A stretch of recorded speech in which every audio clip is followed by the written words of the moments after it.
सुन लो मेरी बात बातों में बड़ी बात, वोट की ताकत जान के कर लो देश का विकास। संविधान को पता, चुनकर काबिल नेता अब दोस्त को ये बता। सारे जहां से अच्छा हिंदुस्तान हमारा, सारे जहां से अच्छा हिंदुस्तान हमारा, सारे जहां से अच्छा। मिलत टाइम्स में आपका स्वागत है। मैं हूं आपके साथ मुनव्वर आलम। इलेक्शन 2019 के सीरीज़ में आज हमारे साथ हमारे ख़ास मेहमान हैं कम्युनिस्ट गदर पार्टी के साउथ दिल्ली के कैंडिडेट बिरजू नायक। आइए उनसे हम आपको मिलवाते हैं, उनकी जो राय है, साउथ दिल्ली से वो लड़ रहे हैं, आखिर क्या सोच करके वो लड़ रहे हैं, उनकी सोच क्या आम आदमी पार्टी से, बीजेपी से और कांग्रेस से अलग है। क्या वो सिर्फ और सिर्फ यही सोचते हैं कि एक सीट मिल जाए और एमपी बन जाए, या उनकी सोच कुछ अलग है? आइए जानते हैं हम उनसे। आपको ये बिरजू नायक जी हैं। सर एक बात बताइए, आपकी जो पार्टी है सिर्फ साउथ दिल्ली से खड़ी है या इसके अलावा और भी कहीं से कैंडिडेट खड़ी की है इस पार्टी? कम्युनिस्ट गदर पार्टी की ओर से सिर्फ एक ही सीट हम साउथ दिल्ली का लड़ रहे हैं। अच्छा एक बात बताइए, आप जो साउथ दिल्ली से लड़ रहे हैं, कम्युनिस्ट गदर पार्टी जो लड़ रही है, तो इसका मेन मोटो क्या है? क्या सोच करके लड़ रही है कि क्या चेंजेस लाने हैं साउथ दिल्ली में? बेसिकली देखिए, साउथ दिल्ली की अपनी समस्याएं हैं, जो मैं समझता हूं कि वो समस्याएं पूरी दिल्ली की समस्याएं हैं और इसके साथ ही साथ पूरे देश की भी समस्याएं हैं। तो वो समस्याएं क्या क्या हो सकती हैं?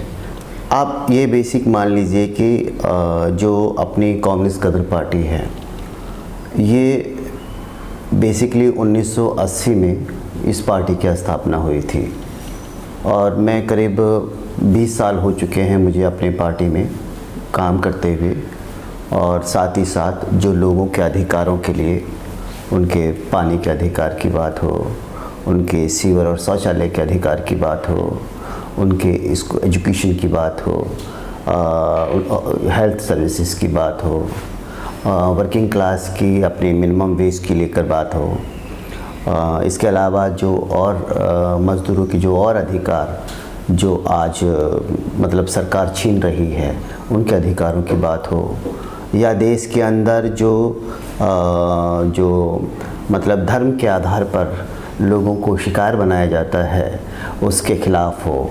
मतलब ऐसी कई चीज़ें हैं, और या जातीय उत्पीड़न के खिलाफ़ हो या महिलाओं के खिलाफ़ है। इन सब मुद्दों को लेकर हम लगभग तब से हम लोग काम कर रहे हैं, यानी कि 1980 से लगातार। एग्ज़ाम्पल आप देखिए कि 1980 में जैसे ही हमारी पार्टी फॉर्म होती है, फॉर्म होने के बाद 1984 का कत्लेआम और उससे पहले स्वर्ण मंदिर पर जो हमला होता है, जो स्टेट टेररिज्म यानी राष्ट्र की जो आतंकवाद है, उसके खिलाफ इवन उसका विरोध करते हुए हमारे साथी जेल में भी गए, जेलों में भी गए। जब 1992 का जब बाबरी मस्जिद डेमोलिशन हुआ तो मैं उस वक्त 12th क्लास में पढ़ता था। ये मेरे सामने की बात और मुझे पूरी तरह से याद है।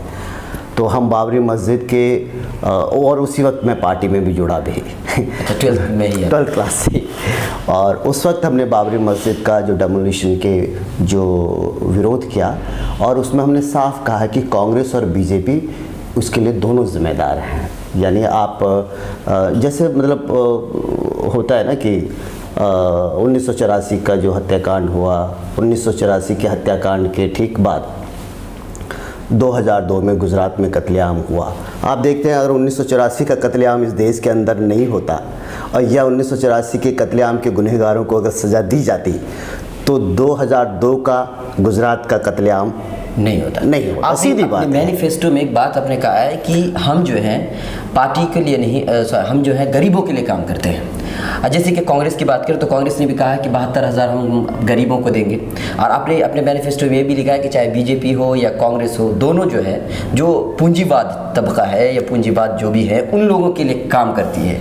तो हालांकि कांग्रेस अपने आप में कहती है कि हम कभी भी नहीं करते, वो बीजेपी पर हमेशा इल्ज़ाम लगाती है कि 4% 2% लोगों के लिए फ़ायदेमंद के लिए वो काम करती है। तो आप कह रहे हैं कि कांग्रेस भी करती है? यस। कैसे? मैं ये कह रहा हूँ कि 1977 में इंदिरा गांधी ने कहा कि हम देश से गरीबी ख़त्म कर देंगे। क्या गरीबी ख़त्म हुई है? हम देख सकते हैं। मेरे कहने का मतलब है कि जो कांग्रेस और जो बीजेपी है वो बहुत प्यार करते हैं एक दूसरे से। नहीं, एक दूसरे से तो प्यार करते ही करते हैं। अच्छा। ठीक है, अंदर, पर वो काम करते हैं दौलत से, दौलत वालों से, और हमारे देश के टाटा, बिरला, अंबानी जो बड़े बड़े पूंजीपति हैं उनकी दौलत को बढ़ाने के लिए मिलजुल के दोनों काम करते हैं। तो क्या ये समझा जाए कि दोनों ही एक दूसरे के मतलब जो है हाँ, करीबी? मतलब आप ये समझ लीजिए कि जैसे टाटा अगर फंड देगा तो इसका मतलब कांग्रेस को भी देगा और बीजेपी को भी देगा, क्योंकि ये उनकी पार्टियां हैं। आप समझ रहे हैं? इसका मतलब वो जब पावर में इनमें से कोई एक बदनाम हो जाता, मान लेते हैं कि इस वक्त कांग्रेस बदनाम है तो बीजेपी को लेके आना है, बीजेपी बदनाम है तो कांग्रेस को लेके आना है, और यह कुछ मिला जुला एक गठबंधन की सरकार को बनाना, चाहे जो भी सरकार बने। पर उनका काम होता है कि हमारे देश के जो पूंजीपति लोग हैं उनकी दौलत कैसे और आगे बढ़े, और वही हुआ भी है। अगर आप देखेंगे आज़ादी से लेकर आज अमीर और अमीर हुए हैं, गरीब और गरीब हुए हैं।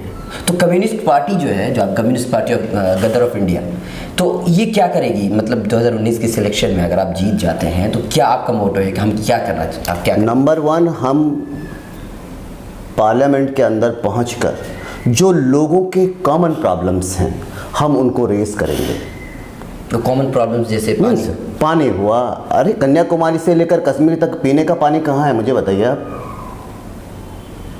आप मुझे बताइए ना, बेसिक चीज़ें। आप कहते हैं कि हम देश हमारा ताकतवर बन रहा है, हम बहुत मजबूती से हम आगे बढ़ रहे हैं। क्या वो देश आगे बढ़ सकता है जिसके देश के लोगों को पीने का पानी नहीं मिलता है, या ठीक ढंग से खाना नहीं मिलता, भोजन नहीं मिलता, भुखमरी के शिकार है, या हमारे देश के जो नौजवान हैं जिनको रोज़गार नहीं मिलता है? क्या ऐसे कोई ताकतवर देश बनता है? नहीं। पर वो जो कह रहे हैं वो सच है कि चूंकि हमारे देश में पूंजीपतियों की दौलत और तेज़ी के साथ बढ़ रही है, अरबपति और अरबपति बन रहा है, इसलिए वो कह रहे हैं कि देश ताकतवर बन रहा है। मेरे कहने का मतलब है, तो ये दो अलग बातें हैं। इसका मतलब है कि देश जो होता है वो बगैर लोगों का नहीं होता है। जिस देश के लोग मजबूत होते हैं वो देश मजबूत होता है। यहाँ पर देश के टाटा, बिरला, अंबानी मजबूत हैं, ना कि इस देश की जनता। एक बात। दूसरी बात यह है कि जो हमारे कांग्रेस हो, बीजेपी हो या और जो पार्टियां हैं, वो इस देश के मज़दूरों से, किसानों से, नौजवानों से, महिलाओं से उनको कोई प्यार नहीं है। उनको किसी हिंदू से कोई प्यार नहीं है, उनको किसी मुसलमान से कोई प्यार नहीं है, उनको किसी सिख और किसी ईसाई से प्यार नहीं है। उनको अगर प्यार है तो हमारे देश के टाटा, बिरला, अंबानी से प्यार। अच्छा, बात बताइए, आप 20 साल से इस फील्ड में हैं, सक्रिय हैं पूरी तरह से, तो आप क्या देखते हैं, क्या बदलाव जो है राजनीति में आई है? वो बदलाव क्या क्या है? क्या लगता है कि जब आप पहले थे तो उस दौर में राजनीति में कुछ और चीज़ें हुआ करती थी, अब कुछ और हो गया है? मैं नहीं समझता हूँ कि ऐसा कुछ है। अगर जैसे खासकर जो मुस्लिम को टारगेट करके उनको दबाना या दलितों के ऊपर अत्याचार करना, ये वक्त वक्त पर हुए हैं। जब इंदिरा गांधी जब अपने शासनकाल में थी तो उसको भी फासिस्ट लेडी कहा जाता था एक वक्त पर, और सारे विपक्षी मिलके, जिसमें बीजेपी भी, लेफ्ट गठबंधन भी एक साथ आए थे उस वक्त। आप मेरी बात को समझ रहे हैं? आज मोदी उनको लग रहा है कि ये फासिस्ट है, कम्युनल है, तो अभी ये गठबंधन बना रहे हैं कि कैसे हम फासिस्ट को रोका जाए। मतलब क्या है आपका कि आप कभी कांग्रेस को फासिस्ट और कभी क्या सच में वो ये देश के लोगों का मुद्दा है? मुद्दा ये नहीं है। मुद्दा है इस देश के लोगों के, मजदूरों के अधिकारों के, महिलाओं के अधिकारों को, इनको हमारे देश की राजनीति के जो पटल पर आगे आना चाहिए। मतलब 20 सालों में कुछ भी चेंज नहीं हुआ, बस सत्ता चेंज हुए। हाँ, पावर चेंज होती रही है। मतलब आप इस पार्टी से उस पार्टी को आप बदलो, इस पार्टी से बदलाव तो हुए हैं। बदलाव का मतलब है कि जो नेचुरल प्रोसेस है वो तो बदलाव होता ही होता है। मैं पिछले 5 साल पहले 43 साल का उम्र है तो 5 साल घटा दीजिए तो अभी मैं 43 साल का हो गया। आप मेरी बात को समझ रहे? तो वो तो बढ़ता है, आदमी बढ़ता है, पैंट शर्ट भी बढ़ती है, इन सब चीज़ों पर राजनीति में जो गैर जवाबदेही है, इसका मतलब राजनीति में जवाबदेही होनी चाहिए। आप किसी इलाके को रिप्रेजेंटेटिव करते हैं, आपका काम होना चाहिए अपने इलाके के जो लोगों के समस्याओं को आप उनको उठाना चाहिए पार्लियामेंट में पहुंचकर। क्या सच में ये पहुंचाते हैं? नहीं पहुंचाते। ये लोगों के बीच में फूट डालते हैं, उनके बीच में नफ़रत फैलाते हैं, उनको हिंसा के लिए ऑर्गेनाइज करते हैं, और इस तरीके से देश में जो फूट परस्ती करके फिर वोट बैंक की पॉलिटिक्स को ये अच्छा, बात है, मैं अभी देख रहा था तो नेट पे, तो उन्होंने दिखाया कि जो साउथ दिल्ली में सिर्फ 3 पार्टी का नाम उन्होंने दिया है, लिस्ट कैंडिडेट जो है 3 पार्टी का। आम आदमी पार्टी से राघव चड्ढा है, रमेश बिधूरी जो है बीजेपी से हैं, और विजेंद्र सिंह जो है कांग्रेस से हैं। आप जो कैंडिडेट है, आप मतलब है इनकी communist Ghadar party of India की, तो वो दिखाते ही नहीं, ऐसा क्यों?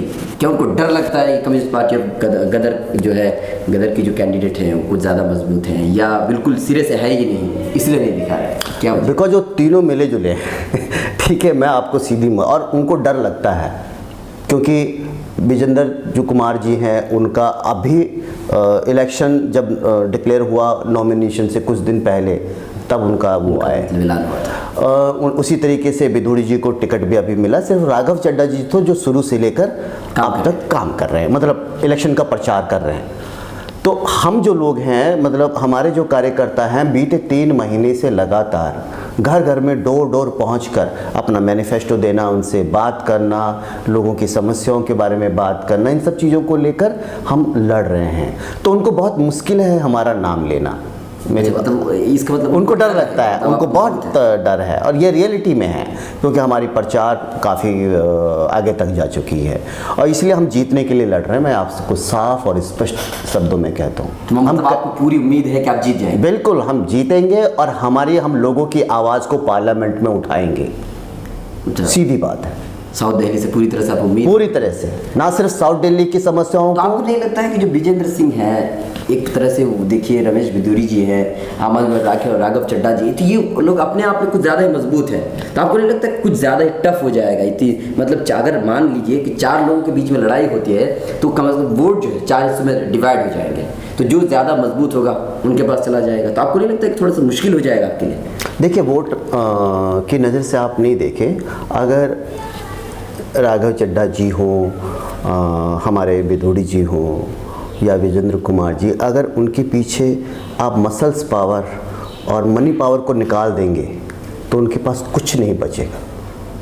अच्छा, मतलब ये लोग जो है मनी पावर को लेकर, हाँ, मतलब वो ताकतवर कैसे होते हैं ठीक है भाई, आपको प्रचार का टाइम मिलता है, रेडियो पे मिलता है, समाचार में मिलता है, करोड़ों करोड़ों वो खर्च कर रहे हैं। हम मज़दूरों से 10 रुपया 20 रुपया चंदा लेके काम कर रहे हैं। हम सुबह 8 से लेकर शाम 8 बजे तक कड़ी धूप के अंदर लोगों के बीच में जा रहे हैं, और जो हमारे पास वो सुविधाएं नहीं हैं जो उनके पास में हैं। तो निश्चित तौर पर उनको लगेगा कि हम और जहाँ तक वोट जो है ना काटना या वोट इस तरीके से हम बात नहीं करना चाहिए, क्योंकि जो मेरे इलाके के लोग वो है, देशवासियों से हम क्या अपील करते हैं, हम यही करें, सोच समझ के आप वोट दो जहाँ पर आपकी आवाज़ सुनी जाए। अच्छा, मेन बात तो यही है ना तो और क्या है? आपको लगता है कि जो आपकी जो साउथ दिल्ली की जनता है वो आपकी जो राय है या आपकी जो अपील है वो सुन लेंगे? हाँ, मुझे बिल्कुल है, बिकॉज मैं उनमें से ही हूँ।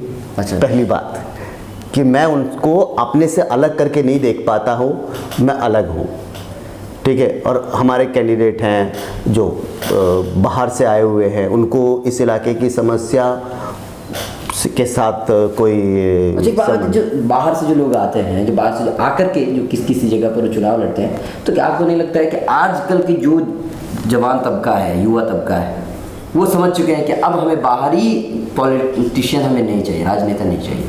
नहीं लगता है कि आप वो समझ चुके हैं? नहीं, देखिए, मैं आप बाहरी और अंदरूनी की बात मैं नहीं, मतलब किसी में एक व्यक्तिगत पे नहीं जाना चाहता हूँ। बेसिकली उस जो पार्टी की जो पॉलिटिक्स है, जो राजनीति है, उसको हमें उस पर बात करना चाहिए।